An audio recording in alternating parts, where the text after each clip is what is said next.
I work reception at a business hotel in Singapore. American guest walks in, sees our general manager greeting VIP clients at the entrance. She marches straight past him, heads to the front desk, and says she needs to speak with whoever's in charge about changing her room. I gesture toward the gentleman she just ignored. She looks back, confused, asks why he's standing outside like a doorman. I explain he's the general manager. She goes red, stammers that in America important people sit in corner offices, not by the door where anyone can bother them. She actually says this, then adds that our setup is inefficient because leaders need separation to think strategically. My manager smiles, says he prefers being accessible. She looks genuinely disturbed by this, mutters something about flat organizational structures being unprofessional, checks in without another word. My brother runs a high-end restaurant in Mumbai. American woman dining alone keeps calling him over, asking increasingly personal questions about his background, education, family situation. Finally, she says she's impressed by how well-spoken he is and asks if he's working here to practice his English before moving to America. He tells her he owns the restaurant. She blinks twice, says that's wonderful, then immediately asks if he inherited it or earned it himself. When he says he built it from scratch, she leans in and whispers that she thinks it's amazing when people rise above their circumstances. He's standing there in a custom suit that cost more than her flight. She has absolutely no idea she's just insulted him twice in 30 seconds. My cousin manages a luxury spa in Dubai. American client requests the head therapist for her massage. Gets assigned exactly that. Afterward, she complains at reception that she wanted the person in charge, not just a regular employee. My cousin pulls up the schedule, shows her she received the department head. The woman says that can't be right because the therapist was so young and friendly, called her by her first name, didn't act superior at all.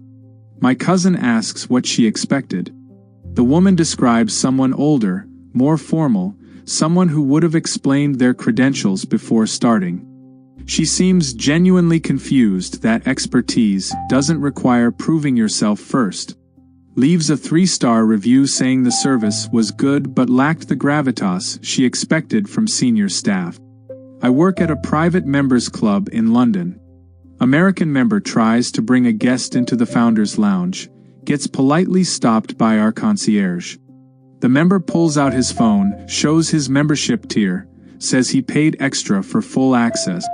Our concierge explains that lounge is only for legacy members, the families who established the club in 1847. The American looks at him like he's speaking another language. Says this is discrimination based on when someone joined, that his membership costs twice as much as some of those legacy spots, and that in any proper system money should equal access. He actually uses the phrase, paying customer is king. Our concierge maintains that smile we're trained for, says legacy privileges are about tradition. The American says tradition is just another word for refusing to let people earn their way up.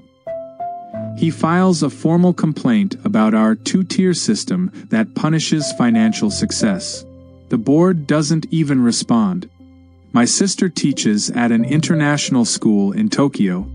American parent storms into her classroom during lunch, demands to know why his daughter wasn't picked as class representative. My sister explains students voted, his daughter came third. He says that's not the point, that his daughter has better grades and more extracurriculars than the winner. Says the voting system is just a popularity contest that ignores actual merit. My sister says the role is about representing classmates' interests, so naturally they choose who they trust most. He stares at her, says that's exactly the problem with group thinking, that individuals with proven track records should lead regardless of peer opinion. He wants a meeting with the principal to discuss implementing a merit-based selection system. My sister asks how that would be different from just appointing the highest achiever. He says exactly, that's how leadership works in successful organizations. The principal later explains to him that we're teaching democratic participation, not corporate hierarchy. He withdraws his daughter the following semester. I manage a government office in Copenhagen. American expat comes in to register his business, gets confused by our queue system. We don't have numbers or a formal line, just a seating area where people wait until the next available clerk calls out. He watches a few people go ahead of him, approaches the counter, asks how they knew it was their turn. Our clerk says they were sitting there longest. He asks why we don't have a ticketing system like civilized countries. She explains people generally track who arrived when. He says that's inefficient and creates confusion because what if someone went to the bathroom, then technically someone else has been sitting there longer. She says people just ask. He looks appalled, says this system relies on everyone being honest and paying attention, that it's wide open for abuse. She says it works because everyone follows the same social contract. He says social contracts are meaningless without enforcement mechanisms. Files paperwork, mutters about Nordic inefficiency the entire time. Returns next week with a numbered ticket system he designed, suggests we implement it. We smile, file it away. My uncle owns a vineyard in Mendoza, Argentina. American tourist on our tasting tour keeps interrupting our sommelier, adding his own commentary about each wine. Finally, the sommelier stops, asks if the guest has wine experience. The American says no, but he's watched plenty of educational content and reads reviews before purchasing bottles. Our sommelier nods politely, continues the tour. The American interrupts again, this time with pricing estimates for each vintage. Gets too wildly wrong. The sommelier gently corrects him. The American says those prices seem arbitrary, asks what formula determines value. Our sommelier explains it's about terroir, vintage conditions, aging process, market demand. The American says that sounds subjective, that wine quality should be measurable on an objective scale so consumers can make informed decisions. He suggests we adopt a point system on our labels. Our sommelier asks who would determine these points. The American says expert. Our sommelier asks if she counts as an expert since she's been studying wine for 20 years. The American pauses, says he meant independent experts. She asks who would verify their independence. He gets frustrated, says he's just trying to help make wine more accessible to regular people. She thanks him, serves the next wine. I'm a waiter at a Michelin-starred restaurant in Lyon. American couple takes issue with our tasting menu because they can't modify it. The husband says he doesn't eat mushrooms, wants them removed from 3 courses. Our maitre d' explains the dishes are prepared as complete compositions, removing elements would compromise the chef's vision. The husband says this is absurd, that the customer should be able to customize their meal, especially at these prices. Our maitre d' offers to bring alternative dishes. The husband says that's not the point is he should be able to order what he wants. His wife chimes in, says back home they can modify anything at any restaurant. Our maitre d' smiles, says this isn't home. The husband asks to speak with the chef. The chef comes out, listens, then explains that his menu represents years of development, each component selected for specific reasons. The husband says he respects that, but paying customers deserve flexibility. The chef says perhaps this isn't the right dining experience for them. They stay, eat everything including the mushrooms, leave a review saying the food was excellent but the service was inflexible and arrogant.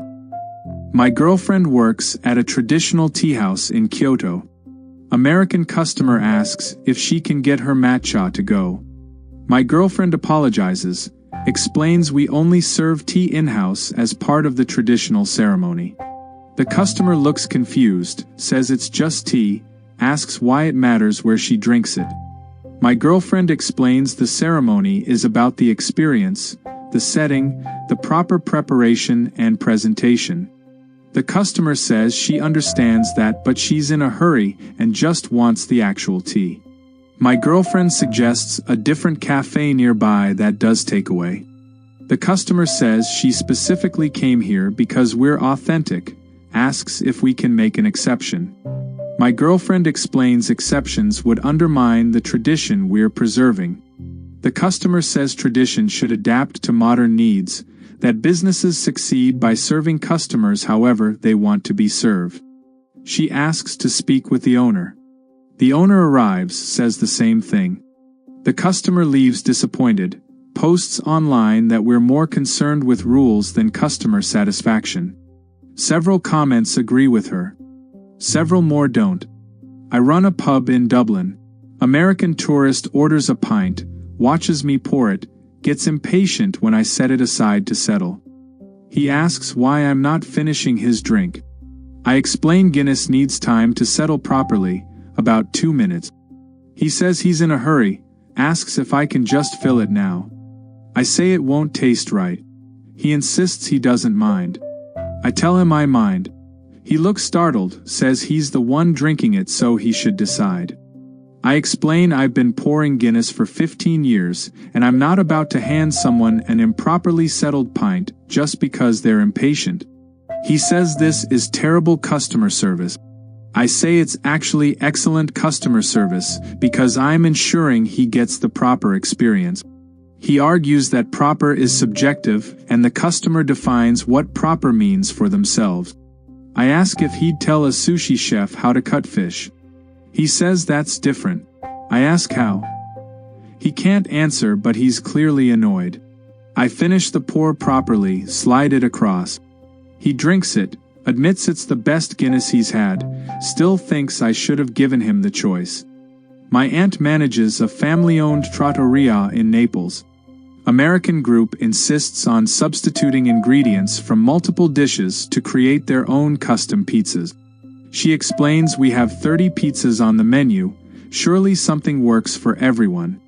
They say they want specific combinations that aren't listed. She says the menu represents traditional recipes, some hundreds of years old. They say that's wonderful, but they're paying customers with different preferences. She explains our chef uses specific ratios, cooking times, flavor balances.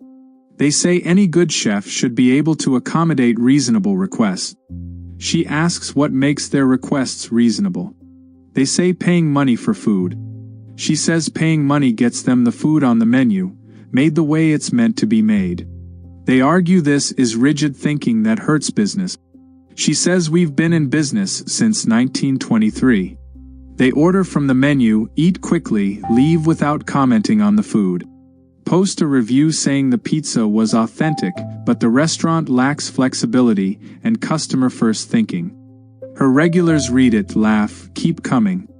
I sell tickets at the train station in Amsterdam. American tourist asks why he can't board first since he paid for a first-class ticket. I explain boarding is open, everyone gets on when the train arrives. He says that defeats the purpose of first class. I say first class gets you better seats and more space. He says priority boarding should be included. I ask why. He says because he paid extra and benefits should be immediate and visible. I explain the train doesn't leave any faster based on when you board. He says it's about respecting people who pay premium prices. I say the respect is in the seat quality. He argues American Airlines board first class first specifically to show status. I ask if he needs help finding anything else. He says this is exactly the problem with socialist systems, that everyone gets treated the same regardless of what they pay. I point out he's literally in a different class of seat. He says the visible acknowledgement of hierarchy matters, that services should reinforce the value of paying more. I sell him his ticket.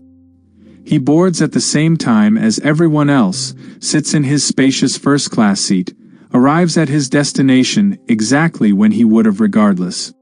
My brother drives a black cab in London. American tourist gets in, immediately starts asking personal questions. Where am I from? How long have I been driving? Do I own the cab or work for a company? What are my career plans?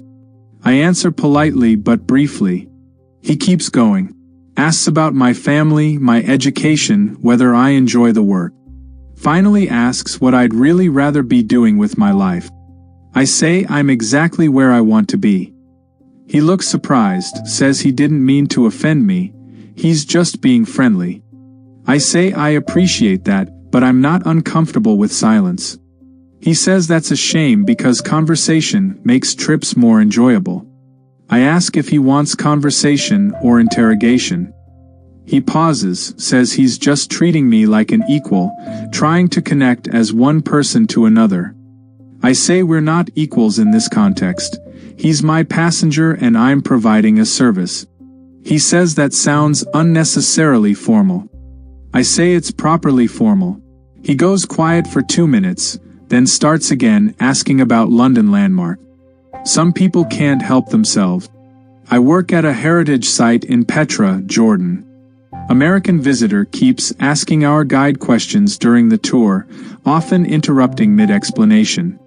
Finally our guide pauses, asks him to please hold questions until designated times. The American says he thought this was supposed to be interactive, that good tours encourage engagement.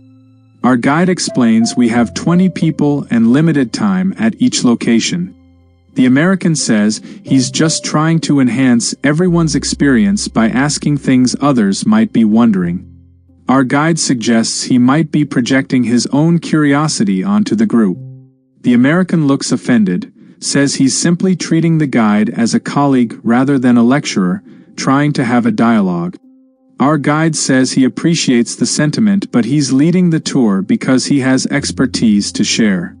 The American mutters something about outdated teaching method. Later asks if our guide has considered making the tours more discussion-based to give everyone equal voice.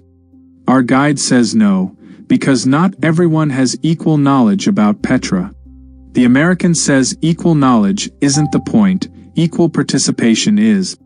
Our guide asks why someone who doesn't know the history should participate equally in explaining it.